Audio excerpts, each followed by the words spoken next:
So to draw a basic circuit,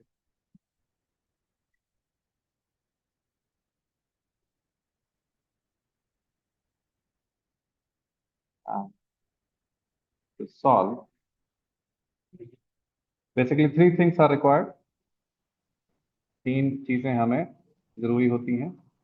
पहला, आपको Ohm's law आना चाहिए. देन हमें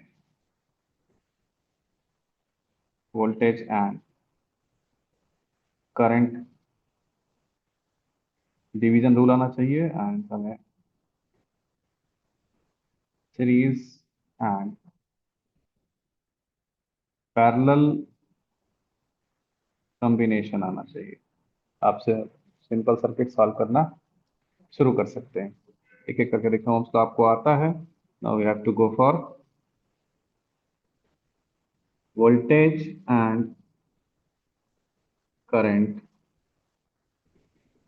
division rule.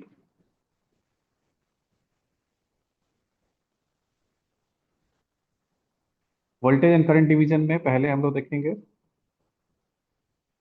इसमें एक कॉमन पॉइंट लिख लीजिए पहले, उसके बाद करते हैं. सर्किट के कुछ बेसिक लॉस ब्रेक नहीं होते, जिसमें से एक है in series circuit current remains constant and voltage gets divided. Similarly, in parallel circuit, voltage remains constant and current gets divided. तो अगर हम लोग बात कर रहे हैं वोल्टेज डिवीजन का, that means we are talking about series circuit, right. तो एक सर्किट आप लीजिए सीरीज में. I am taking resistance, two resistors R1 and R2 in series. Applied voltage is V. Total applied voltage is V. This is R1, this is R2. Now V voltage है तो current supply होगी. Current का path high voltage से low voltage की तरफ. Are equivalent, equivalent resistance कितना होगा? Series में है तो R1 प्लस R2. अगर इतना बेसिक हम लोग को सबको पता है. ठीक. Therefore, this current I, total current, will be equal to total voltage upon total resistance, that is R1 plus R2. Now this current will be released from the source from high voltage side. यहां से निकलेगा current. ठीक. Current I, यहां तक current I R1 में घुसेगा आई ampere, फिर निकलेगा आई ampere. फिर R2 में घुसेगा आई एम्पियर, फिर यहां से निकलेगा आई एम्पियर. फिर ये वापस अपने बैटरी में आएगा. करंट अपना पाथ कंप्लीट करता है. दोनों में करंट सेम जा रही है, तो ड्रॉप होगा, वोल्टेज ड्रॉप. से यहाँ का वोल्टेज ड्रॉप V1 है और यहाँ का voltage drop V2. By Ohm's law we can write so V1 is equal to I into R1 and V2 is equal to I into R2. अब I का value put करिए तो V1 will be equal to total voltage V into R1 upon R1 plus R2 and V2 will be total voltage V into R2 upon R1 plus R2. This is V1, this is V2. ठीक. आगे चले, बीच बीच में reply करते रहिए. Yes, sir. Okay, thank you. Now we can see here V1 plus V2, आप दोनों को add करेंगे ना, it will be V only, it comes out to be V ही होगा वो, and V1 upon V2 will be R1 upon R2। Check करके देख सकते हैं।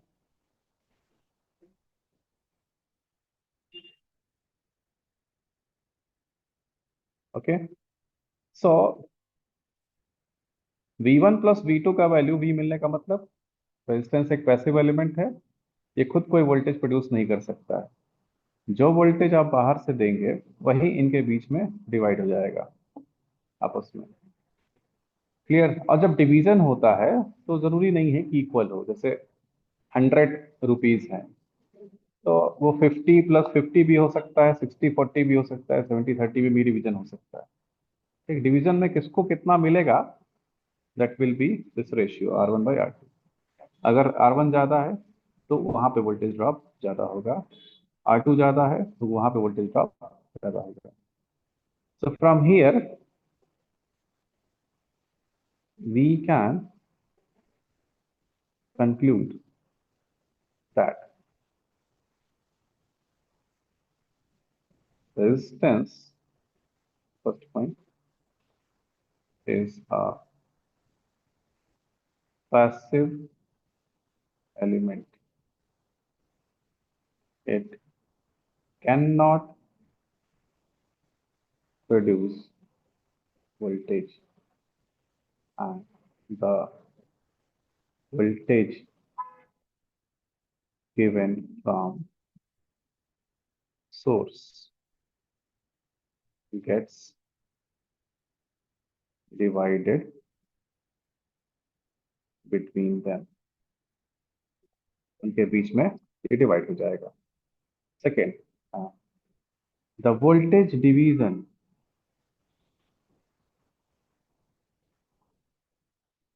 is directly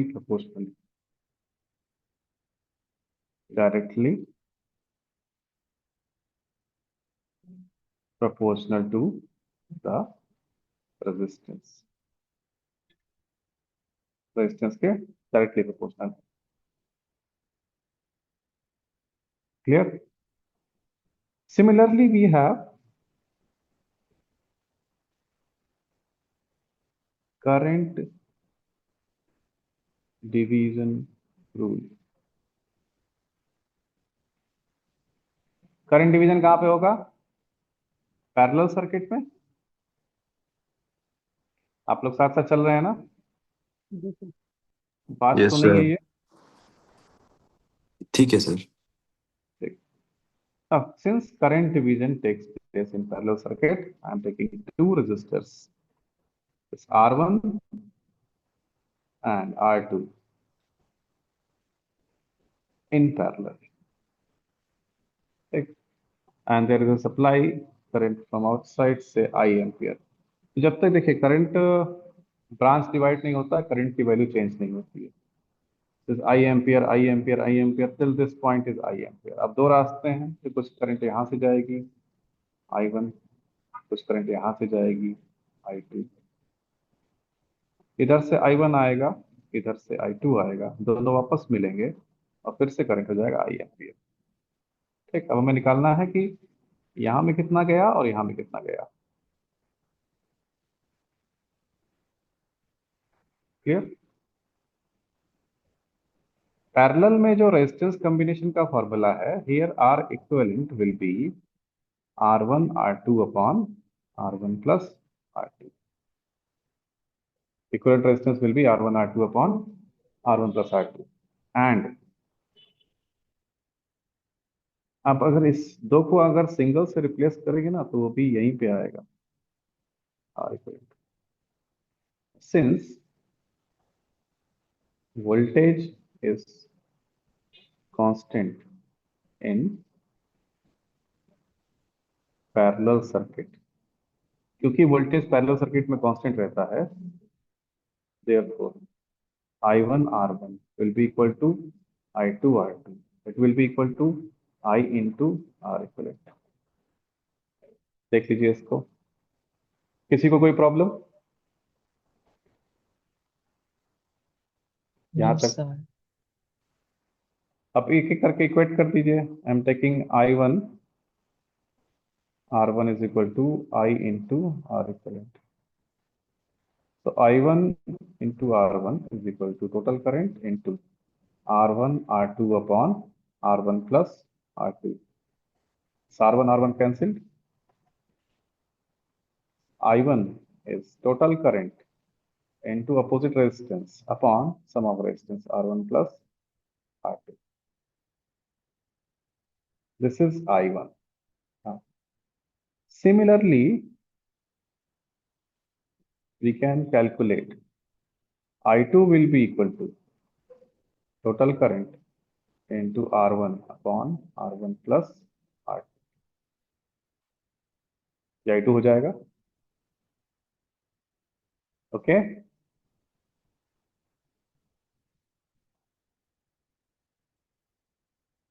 आगे चलें. Yes, sir. Yes, sir. Again, we can see I1 plus I2 comes out to be I, and I1 upon I2 comes out to be R2 upon R1. This is opposite ratio. R2 by R1 आ रहा है ये. Hence, we can say that first conclusion. Again, resistance is a passive element. It does not produce current. The current given by source gets divided between, उनके बीच में divide हो जाता है. ठीक. अब second is current division is inversely proportional to the resistance. Current division resistance के inversely proportional होता है. So voltage division is directly proportional to resistance. Current division is inversely proportional to resistance. जहाँ resistance ज्यादा है वहां पे current कम जाएगी, जहां पर रेजिस्टेंस कम है वहां करंट ज्यादा जाएगी.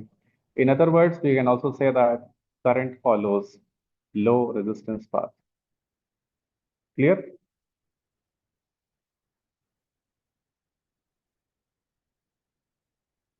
क्लियर है तो अब आप क्वेश्चन करने के लिए रेडी हैं? Question is find all the currents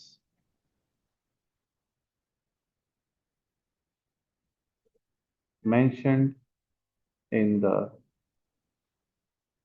circuit.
Her branch में करंट निकालना है।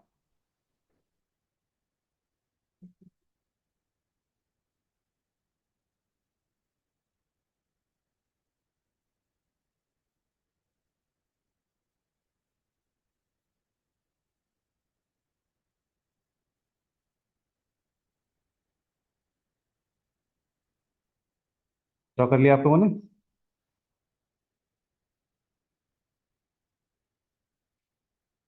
ड्रॉ करके बताइए, शुरू करते हैं।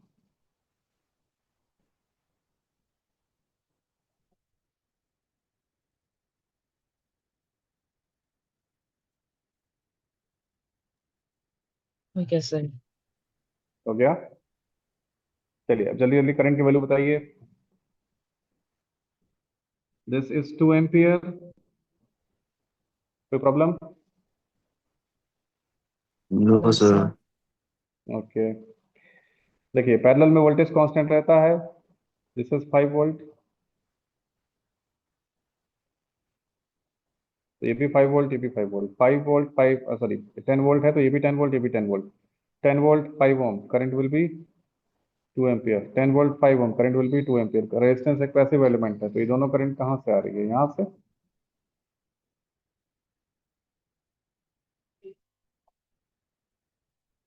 Okay, question number 3।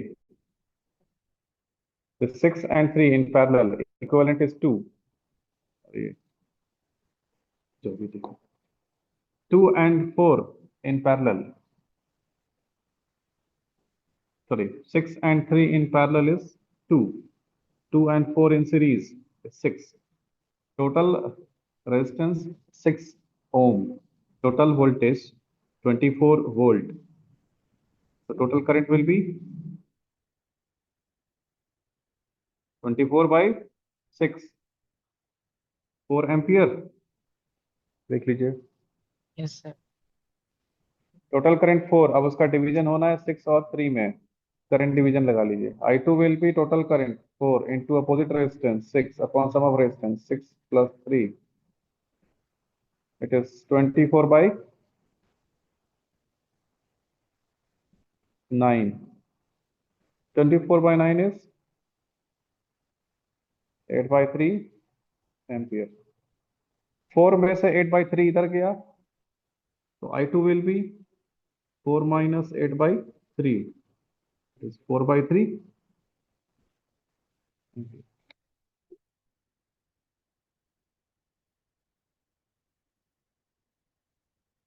कोई प्रॉब्लम?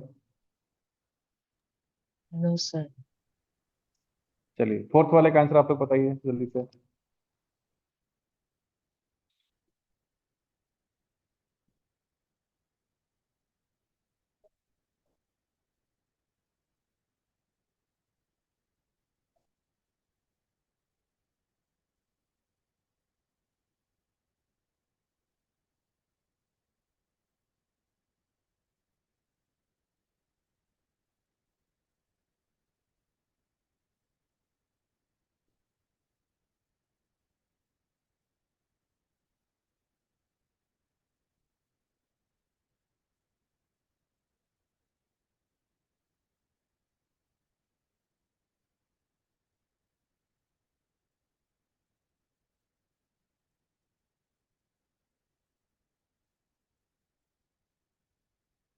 आंसर बताइए, आगे चलें।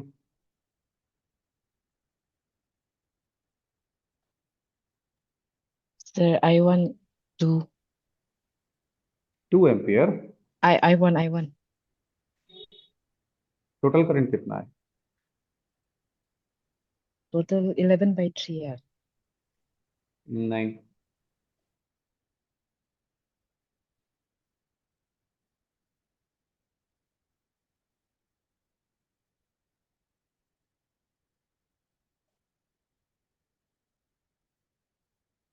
आई का वैल्यू 18 एम्पियर है क्या?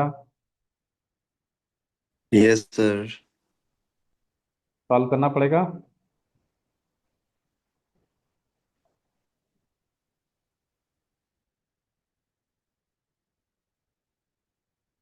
करना है तो बताइए, मैं करूं? Yes, sir. Okay, what is the equivalent of 6 3 and 2?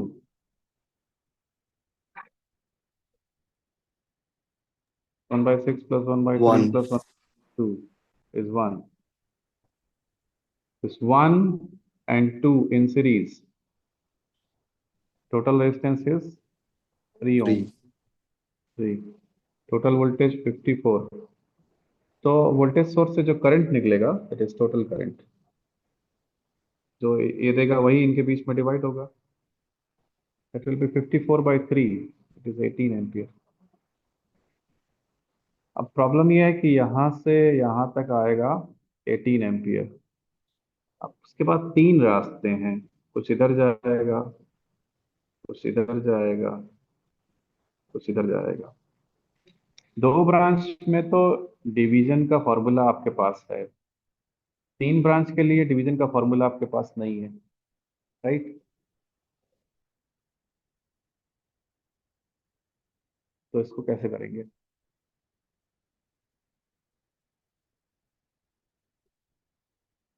इसके लिए आपको रेजिस्टेंस थोड़ा सा कंबाइन करना पड़ेगा, या तो वोल्टेज पैरेलल करके निकाल लीजिए.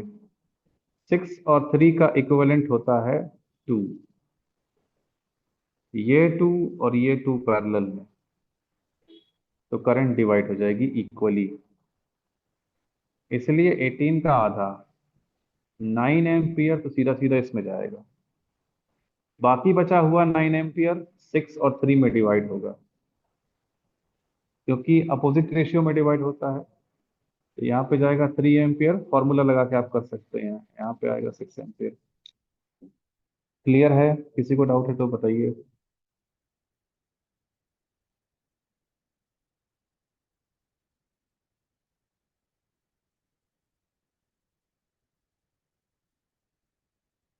No problem.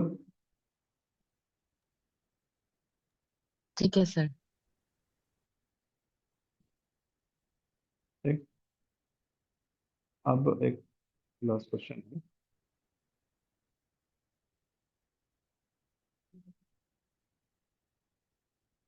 In given circuit,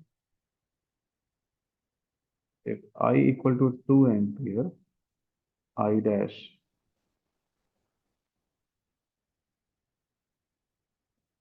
will be how much?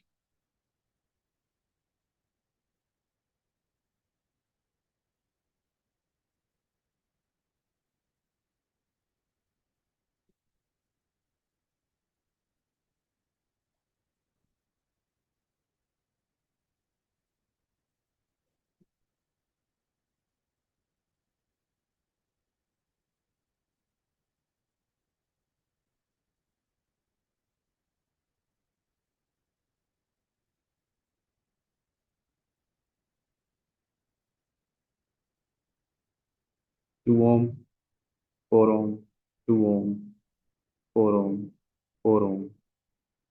This is 3 ohm. This is I. This is I dash. बताइए वैल्यू.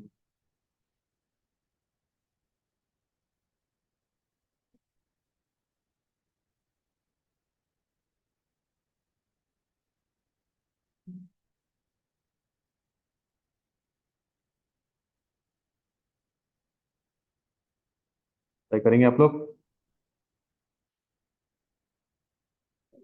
Yes, sir. करिए.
सही कर रहे हैं?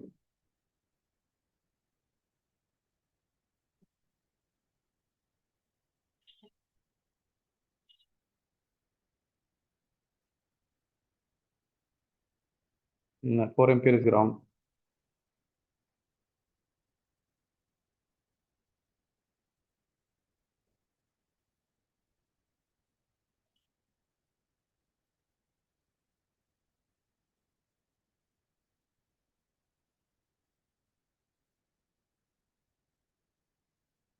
और कोई?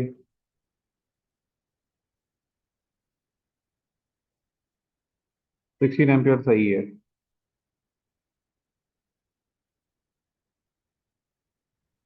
सोल्यूशन देखिए इसका।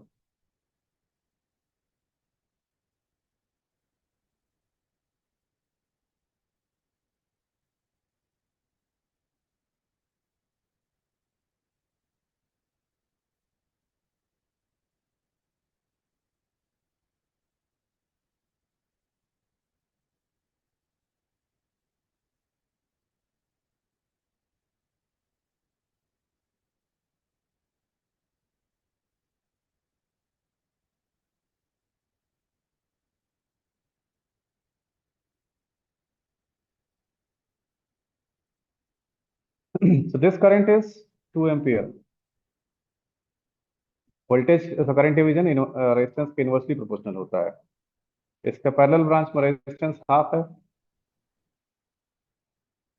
तो करंट डबल हो जाएगा, 4 एम्पियर। तो इट मीन्स यहाँ का करंट 6 एम्पियर। कोई प्रॉब्लम यहाँ तक?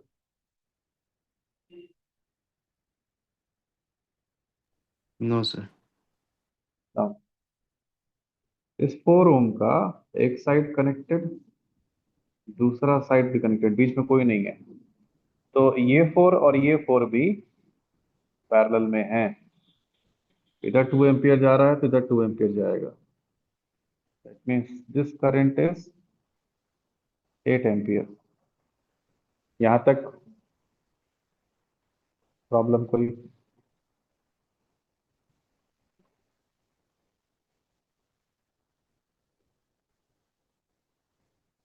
No, sir. No. The parallel combination of 4, 4 and 2 is how much? 4 और 4 पैरेलल में 2, 2 और 2 पैरेलल में 1।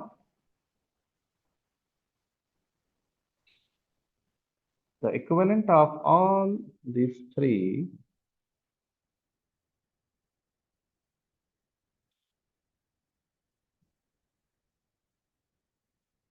is actually 1 ohm। अब वो 1 और 3 सीरीज में है, इक्विवेलेंट इज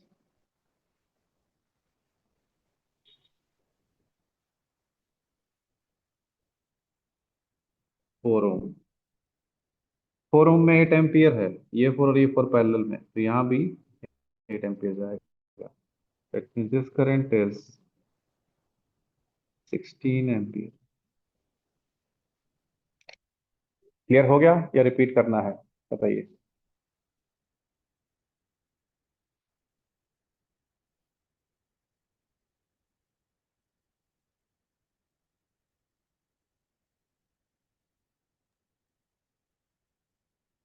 बताइए।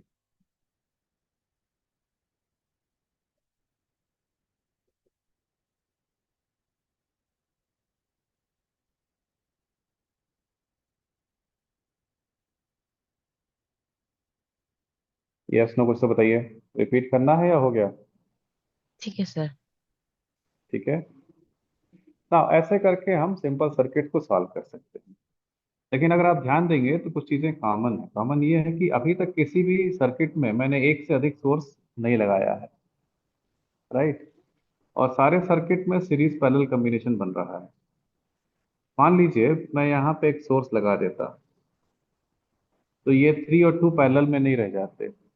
फिर जो हम क्या करते थे कि टोटल रेजिस्टेंस निकालते थे, उससे टोटल करंट निकालते थे, फिर करंट वोल्टेज डिवीजन करके हम सभी ब्रांच में करंट वोल्टेज निकाल सकते थे। एक से अधिक सोर्स हो जाएंगे ना, तो ये मेथड आप अप्लाई नहीं कर पाएंगे। टोटल रेजिस्टेंस ही नहीं निकलेगा किसी सोर्स के अलोंग, तो टोटल करंट कैसे निकालेंगे? प्रॉब्लम समझ रहे हैं? या फिर ऐसा सर्किट बन जाएगा।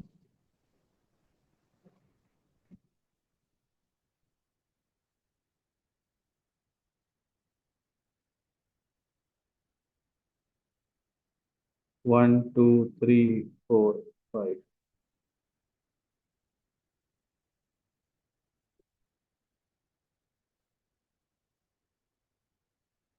यहाँ पे कोई रेजिस्टेंस ना तो सीरीज में है ना पैरेलल में है।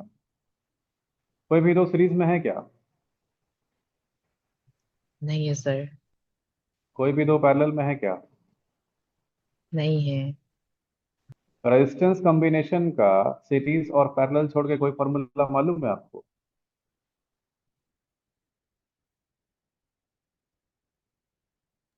रेजिस्टेंस में R1 plus R2 plus R3 कर देते हैं, पैरेलल में 1/R1 plus 1/R2 is equal to 1/R equivalent कर लेते हैं।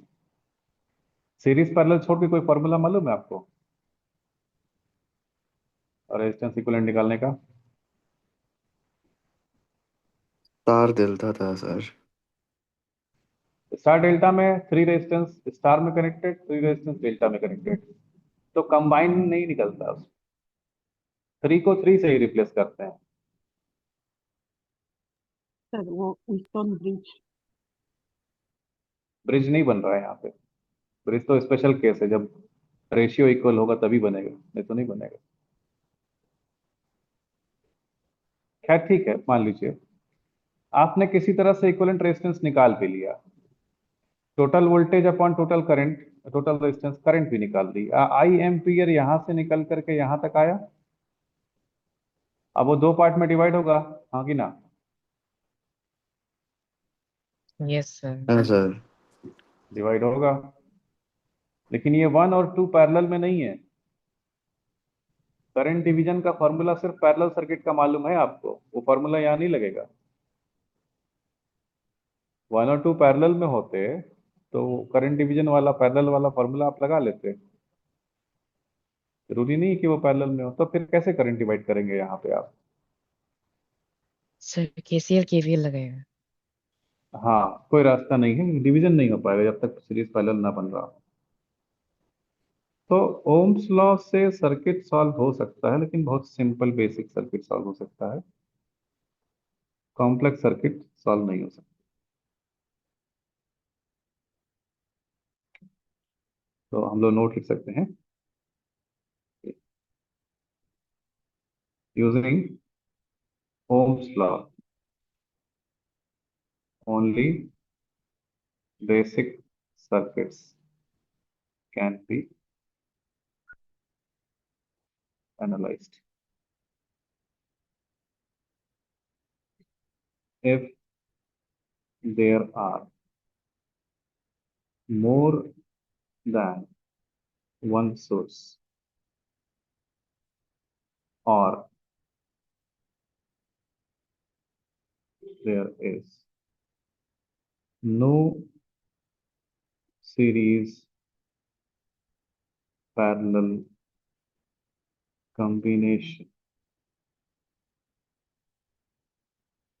then this method cannot be applied. तब ये मेथड अप्लाई नहीं हो।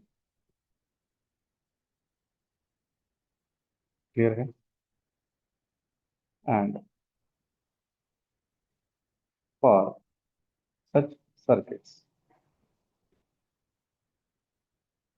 we need more general methods, that is KCL and KVL. This is the backbone of all engineering, electrical engineering. KCL KVL के बिना कोई सब्जेक्ट नहीं होता। शुरू करें? Yes sir.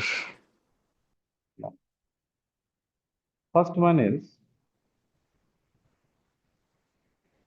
Kirchhoff's current law.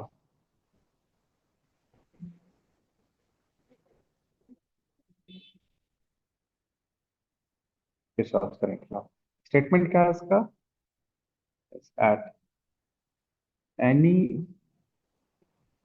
instant of time, the algebraic sum of all currents meeting at a node is equal to 0। किसी भी एक स्टैंड पे अगर किसी नोड पे करंट्स का आप सम करेंगे तो उसकी वैल्यू 0 आएगी। ठीक है, एक second please. Hello, 2 minute please। 2 minute के बता।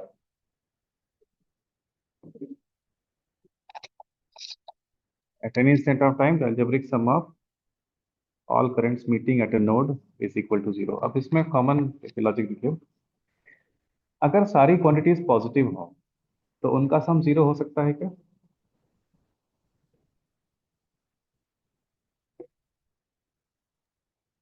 नहीं हो सकता सर। नहीं हो सकता। सब करंट अगर सारी क्वांटिटीज नेगेटिव हो तो भी उनका सम 0 नहीं हो सकता है। ठीक, उनका सम 0 है इसका मतलब कि कुछ करंट्स पॉजिटिव हैं और कुछ करंट नेगेटिव हैं। अब उसके लिए कन्वेंशन है, आप इसका अपोजिट भी लेंगे तो भी मैथमेटिकली कोई प्रॉब्लम नहीं है। Convention is incoming currents are considered negative and outgoing as positive।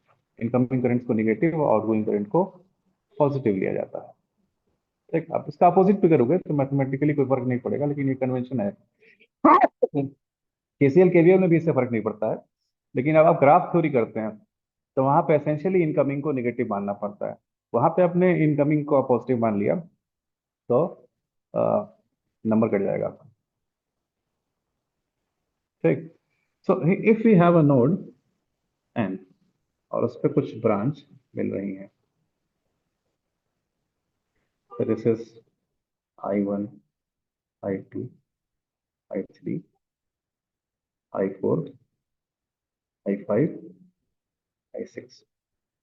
ठीक, so KCL at n can be written as I1 बाहर की तरफ पॉजिटिव, I2 बाहर की तरफ पॉजिटिव, I3 बाहर की तरफ positive, then I4, I5, I6 incoming है -I4, -I5, -I6। This will be equal to 0। Okay, अगर मैं नेगेटिव वालों को उधर लेते जाऊं तो this I1 plus I2 plus I3 will be equal to I4 plus I5 plus I6। Okay, now what is I1 plus I2 plus I3? It has total outgoing current. I4 plus I5 plus I6 is total incoming current. So this KCL in other words can also be written as at any instant of time at any point of circuit, the total outgoing current is equal to total income current। किसी भी point पे total outgoing current और total incoming current बराबर होती है। ठीक, मुझे 2 minute का ब्रेक दीजिए,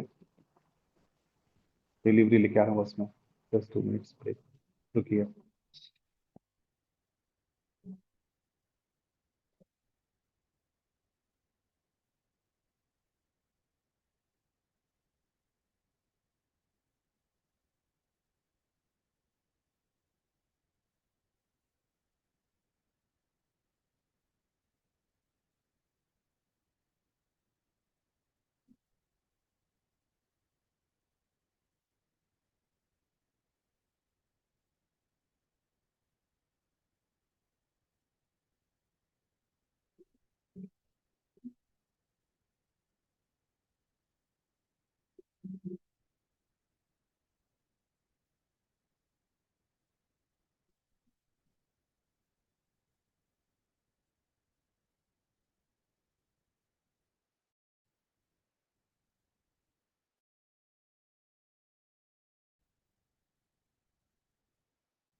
टेबल आगे चले।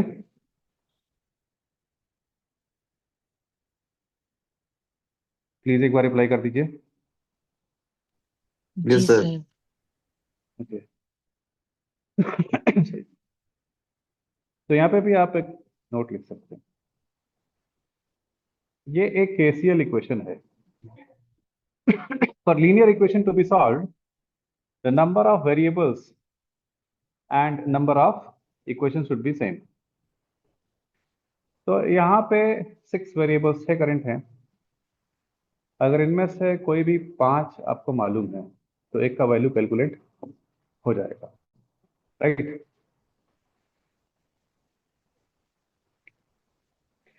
अगर 2 अननोन है, 4 मालूम है, तो एक सिंगल इक्वेशन से 2 अननोन की वैल्यू मिल पाएगी क्या? नहीं सर। नहीं मिल पाएगा। तो अकेले इस सर्किट से, एक इक्वेशन से सर्किट नहीं सॉल्व होगा, ठीक। इसमें नोट करने वाली बात क्या है? पहली बात, ये एक लॉ है। इसका प्रूफ हम लोग सर्किट थ्योरी में नहीं पढ़ते हैं, लेकिन इसका प्रूफ है। इसका प्रूफ होता है फील्ड थ्योरी में।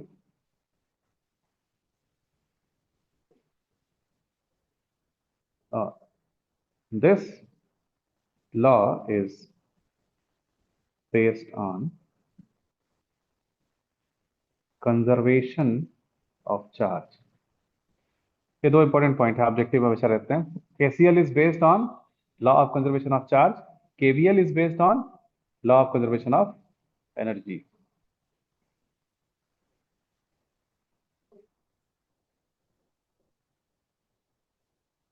जब आप उसको फील्ड थ्योरी में प्रूफ करेंगे, it's basic equation is the equation of continuity. Continuity equation है क्या?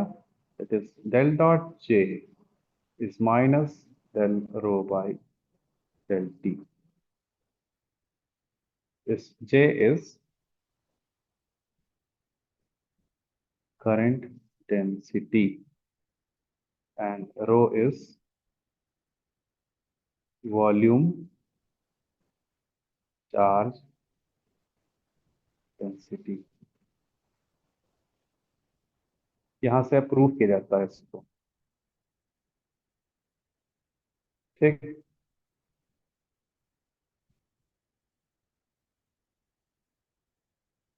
A third conclusion, the statement is KCL alone is not sufficient to solve a circuit. Therefore, a method based on it is designed, which is known as nodal analysis या फिर nodal method आप कह सकते हैं। Scientist के नाम के साथ इसको लिखेंगे, it is Maxwell's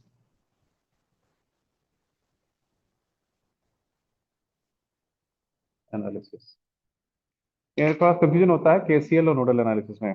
KCL is given by Kirchhoff, Kirchhoff का लॉ है वो, लेकिन जो नोडल मेथड है वो केसीएल नहीं है, it is designed bye Maxwell. Okay, done. आगे चले। Yes, yes sir. Sir. Now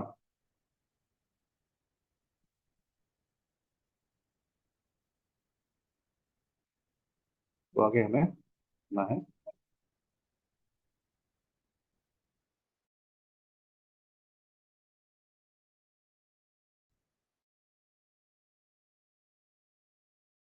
analysis. Nodal analysis में 6 बेसिक स्टेप्स हैं, मेथड में डिफाइन किए हुए हैं। वो 6 बेसिक स्टेप्स आप लेंगे तो सर्किट सॉल्व हो जाएगा आपका। ठीक।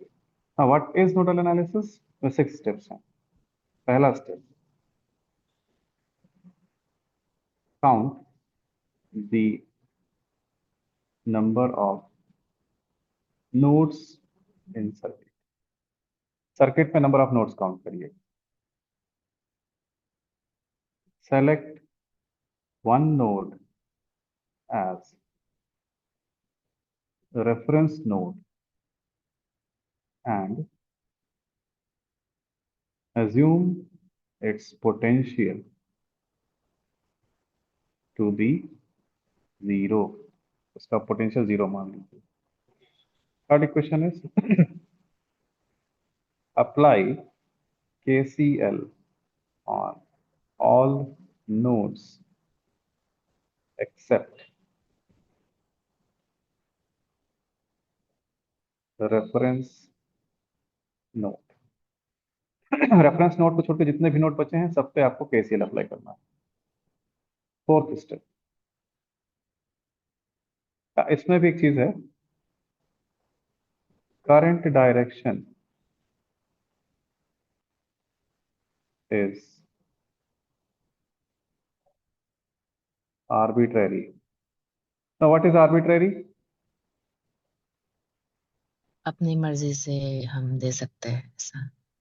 Depends on user choice, user का चॉइस है कि आप क्या चाहते हैं। Right all the unknown currents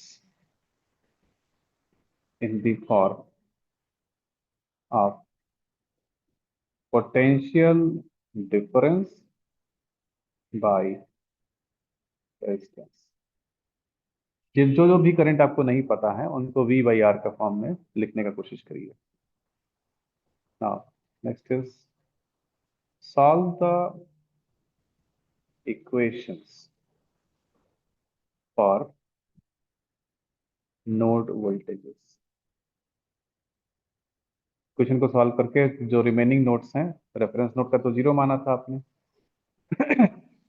जो रिमेनिंग नोड है उनका वोल्टेज निकालिए by node voltages all other voltage and currents can be calculated। वो मिल जाने के बाद बाकी सारे वोल्टेज करंट कैलकुलेट कर सकते हैं। ठीक, स्टेप्स लिख लिया आपने? Yes sir. ठीक, स्टेप्स लिख लिया। एक एक करके इसको देखिए, मैं एग्जांपल कर रहा हूँ, उसके बाद से हमें बहुत सारे क्वेश्चन केसीएल पे करने हैं। एग्जांपल के लिए एक मैं कर रहा हूँ छोटा सा क्वेश्चन है, फाइंड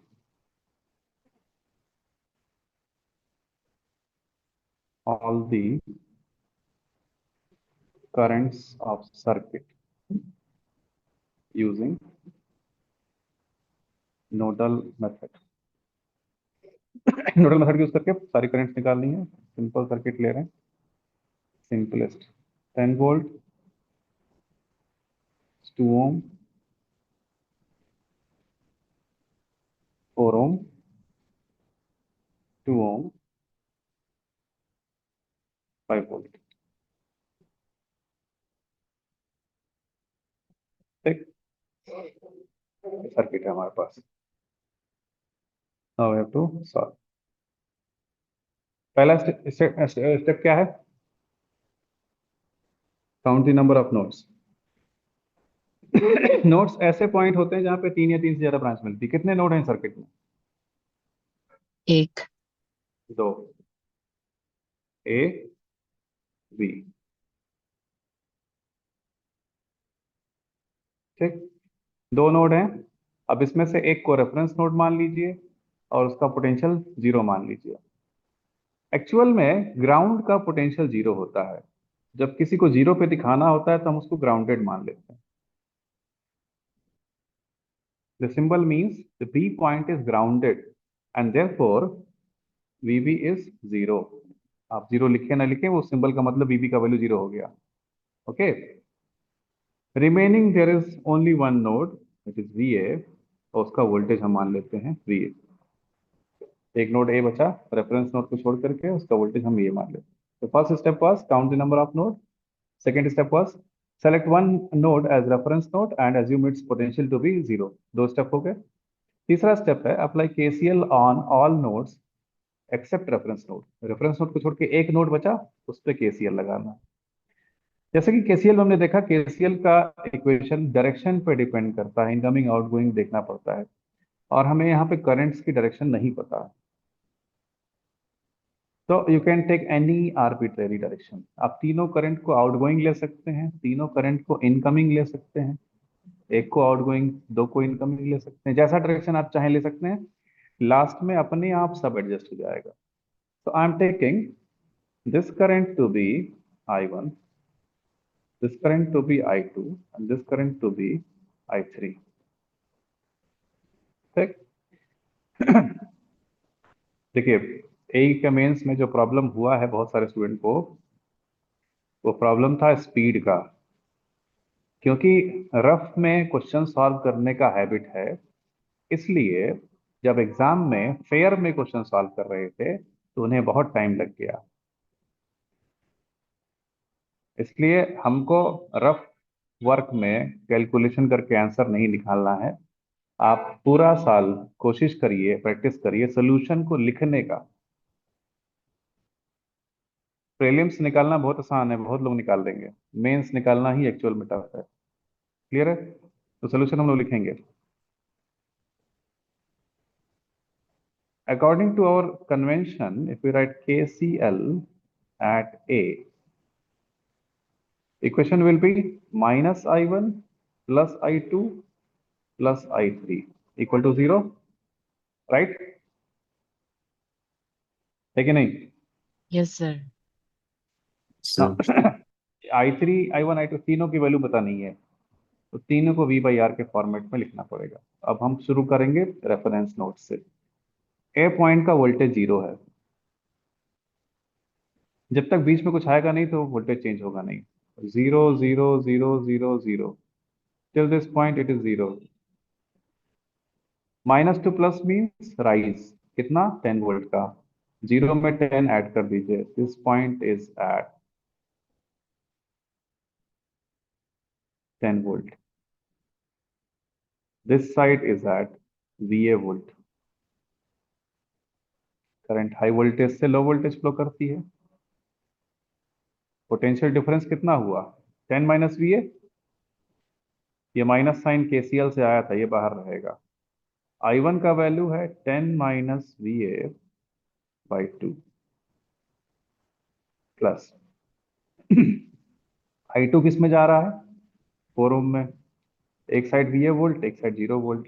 तो I2 is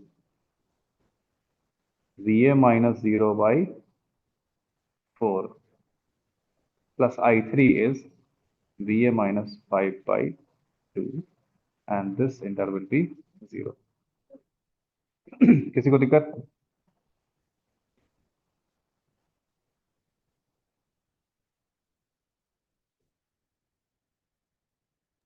No, sir. Equation no problem. Then No. आप कैलकुलेशन कर सकते हैं. This is 2 plus 2 plus 1. This side will be 5 VA. यहाँ पे 2 से मल्टीप्लाई 20 एंड यहाँ पे 2 से 10. This side will B 30. So VA is 6 volt. ठीक. अब आपको नोड का वोल्टेज मिल गया. आप कोई भी करंट, कोई भी वोल्टेज निकाल सकते हैं. Like I1 will be 10 minus VA by 2. 10 minus 6 by 2, that is 2 ampere. I2 will be VA by 4, that is 6 by 4, that is 1.5 ampere. And I3 will be VA minus 5 by 2, It is 6 minus 5 by 2, it is 0.5 ampere. Answer check करने के लिए ये value और ये value यहाँ put करके देख लीजिए। 0 आ रहा है, -2 + 1.5 + 0.5 is 0, therefore answer is correct।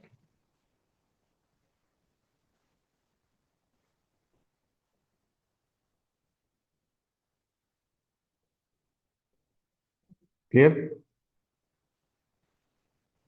yes sir। Clear है? और जल्दी से आप लोग बताइए आंसर।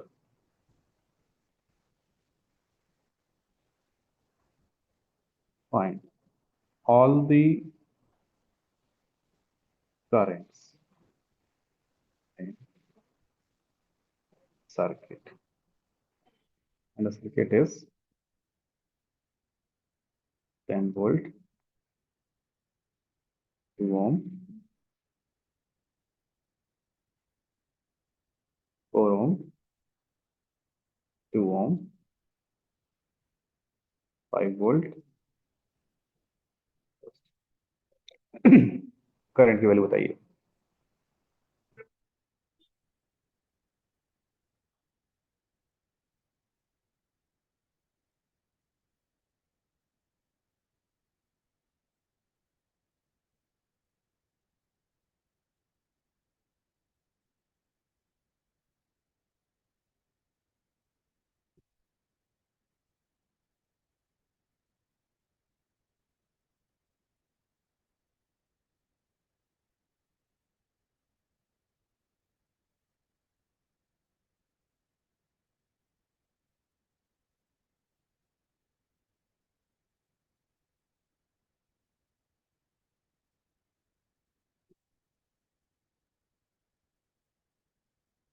ट्राई कर रहे हैं आप लोग?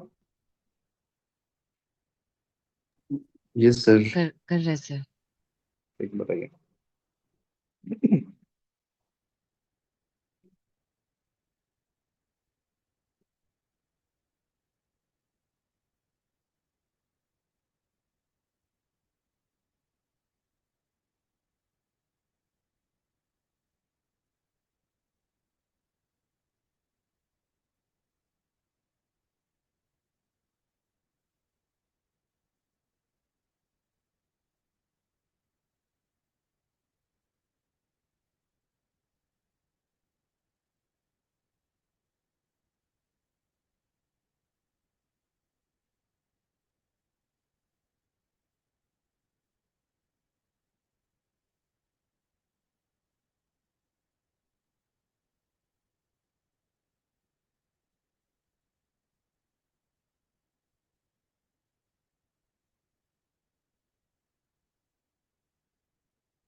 सर इसमें VA-5 ही लेगा ना? हाँ, नहीं अपोजिट हो गया ना, हम्म, ये वाला बैटरी सर उल्टा हो गया ना। सर ये 2 वोल्ट। VA 2 volt, correct.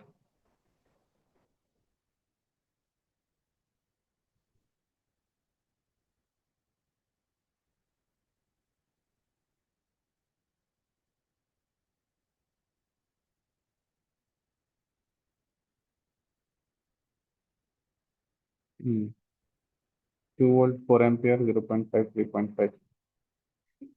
ठीक है। क्वेश्चन तक मैं लिख देता हूँ। Suppose this is to be B, VB equal to 0, this is A, voltage BA। Current direction आप चाहें तो अपोजिट ले लीजिए। मैं तीनों करंट आउट गोइंग ले रहा हूँ, I1 I2 I3, तीनों का value same, outside.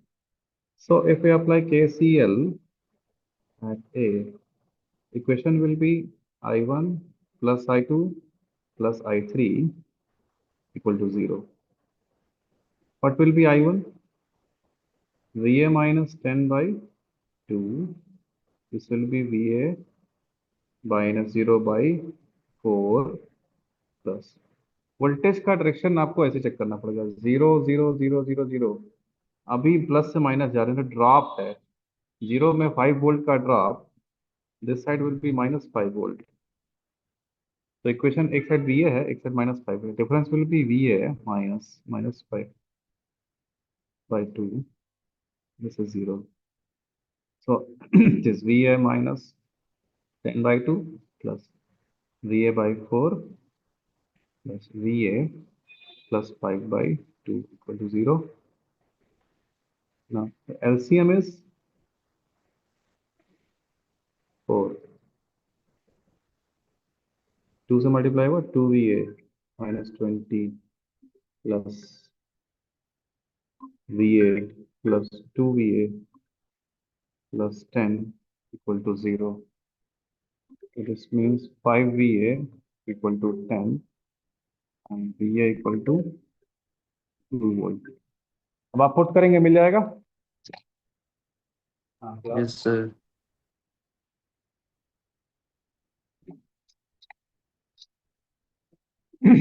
I1 I2 I3 मिल जाएगा. वो तो करने की जरूरत नहीं है ना, बस यहाँ पे 2 पुट करना है. I1 I2 I3. अभी देखने वाला बात यह है कि I1 का वैल्यू है 2 minus 10 by 2 that is minus 4 ampere. I2 का वैल्यू है 2 by 4 that is 0.5 ampere. I3 का वैल्यू है 2 plus 5 by 2 that is 7 by 2 3.5 ampere. एक करंट नेगेटिव आई है. ठीक, नेगेटिव मीन्स व्हाट, इनकमिंग कि करंट. आपने, हाँ, आपने जो डायरेक्शन एज्यूम किया है करंट का, एक्चुअल में करंट उससे अपोजिट डायरेक्शन में है. तो अगर आप ये करंट को 4 एम्पियर लिख रहे हैं तो ये वाला करंट -4 एम्पियर है.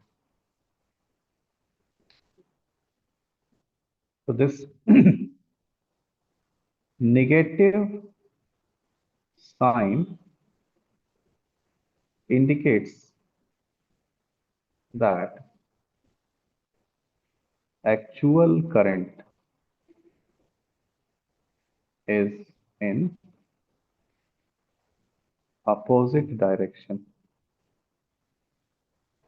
Actual current opposite direction. Clear. और एक पॉइंट आपको और क्लियर करना है. जैसे आप इसको 0 मत मानिए, कुछ भी और मान लीजिए, x y z 10 12 20 100, answer same आएगा. ठीक, जैसे सेम क्वेश्चन ले लेते हैं. इससे पहले आपने जो सर्किट सॉल्व किया था, 10 वोल्ट 2 ओम.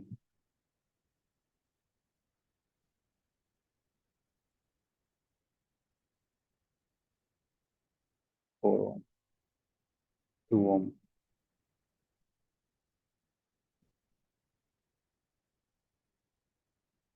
जस्ट पहले वाला सर्किट यही है ना. Yes sir. अब इसको ग्राउंडेड मत मानिए. VB इक्वल टू 10 मान लिया मैंने, और इस पॉइंट का वोल्टेज VA मान लिया मैंने. करंट की डायरेक्शन वही है, I1 I2 I3. So what will be KCL at A? It will be minus I1 plus I2 plus I3 is equal to 0. Clear? Now what will be I1? यहाँ से देखिए 10 10 10 10 till this point 10, उसमें rise. तो अभी ये हो गया 20 पे, 20 minus VA by 2 plus I2 का value VA minus 10 by 4 plus I3 का वैल्यू VA minus, यहाँ से 10 10 10 10 10 में plus 5 15 15 by 2. This will B 0. LCM ले लीजिए. 4 है एलसीएम, तो क्या -40 plus 2VA plus VA minus 10 plus 2VA minus 30 is equal to 0. This 2 plus 1 plus 1. 5VA minus 40 minus 10 minus 30. 80. VA is equal to 16 volt. ठीक है. Now what is I1? I1 का value है 20 minus VA by 2. 20 minus 16 by 2. 4 by 2. 2 ampere. I2 का value है VA minus 10 by 4. 16 minus 10 by 4.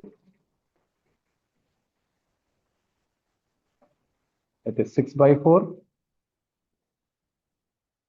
which is 1.5 ampere. I3 का value है VA minus 15 by 2. It is 16 minus 15 by 2 is 1 by 2, 0.5 ampere. Answer same आ रहा है. Yes sir. Same ही आएगा. आप चाहें तो 10 की जगह XYZ भी मान सकते थे, तो भी सेम आता है.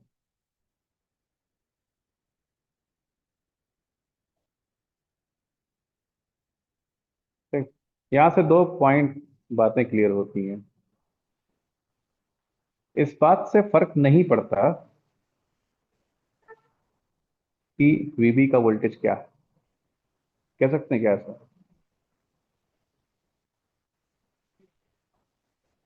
हाँ सर. Yes, sir. जैसा VB का वोल्टेज होगा वैसे उसके अकॉर्डिंग A का वोल्टेज अपने आप एडजस्ट हो जाएगा. फर्क पड़ता है सिर्फ पोटेंशियल डिफरेंस से. ये साइड किस वोल्टेज पे, ये साइड किस वोल्टेज पे, इस बात से फर्क नहीं पड़ता है. इन दोनों के बीच का डिफरेंस 10 है, रिजल्ट सेम होगा. That's why in circuit theory also, in field theory also, we never calculate absolute potential of any point. We just need potential difference. So absolute potential is not significant. Only potential difference is significant in circuits and any field theory concept. A और बीच के बीच का potential difference कितना है? 6 volt. यहां भी A और B के बीच का पोटेंशियल डिफरेंस कितना है? 6 volt. Yes, as sir. Long as 2 point के बीच का डिफरेंस कांस्टेंट है, तो कौन सा पॉइंट किस वोल्टेज पे कोई फर्क नहीं पड़ता. आप जैसे यहाँ पे हैं,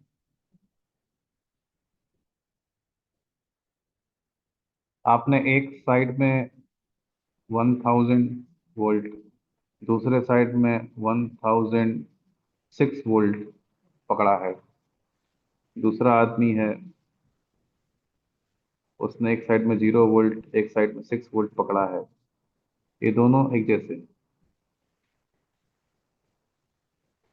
एक ही शॉक लगेगा दोनों को, अलग अलग नहीं लगेगा. Clear? So finally we have one more conclusion.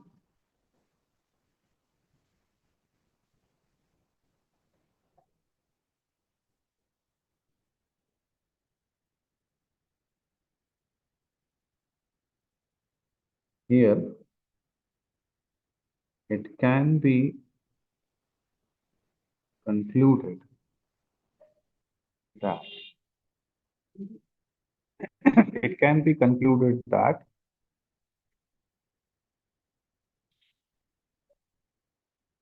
relevant absolute potential of a point is not significant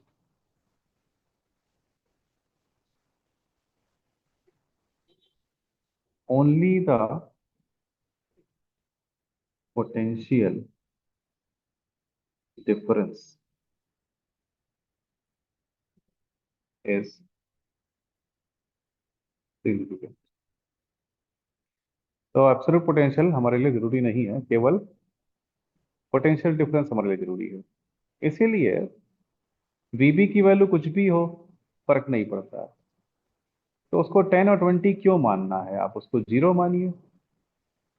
0 के इन्वॉल्वमेंट से कैलकुलेशन आसान हो जाएगा। ठीक।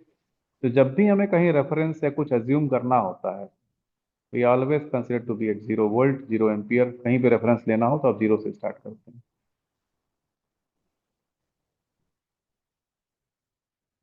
Therefore, for any calculation,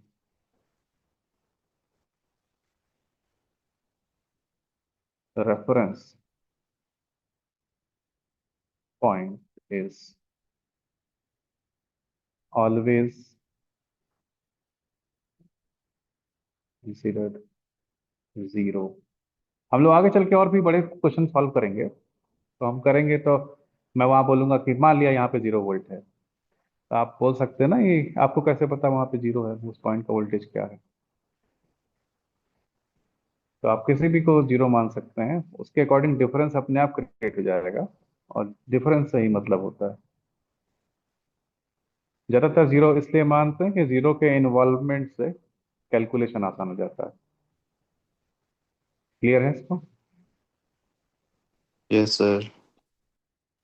ठीक, आज के लिए इतना रहने दीजिए। मैं धीरे धीरे क्लास को बढ़ा रहा हूँ। हो सकता है एक साथ 2 सब्जेक्ट भी आपका करें हम लोग कुछ दिन में, लेकिन उसके लिए 15-20 दिन रुक जाइएगा, तब एक दूसरा सब्जेक्ट शुरू करेंगे। जनरली फील्ड थ्योरी शुरू करेंगे नेटवर्क थ्योरी के साथ। ठीक। सर ऐप ऐप नहीं चल रहा है। ओ अभी चल रहा है। कुछ मेंटेनेंस आया होगा। जो लोग एप्लीकेशन पे ऐड नहीं है, प्लीज कॉल करके ऐड हो जाइए।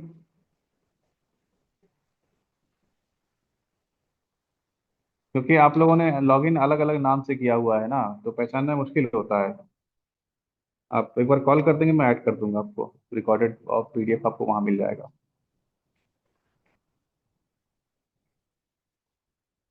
ठीक, कल इसके आगे करते हैं कि 0 0 का हम लोग बार बार क्या करते हैं।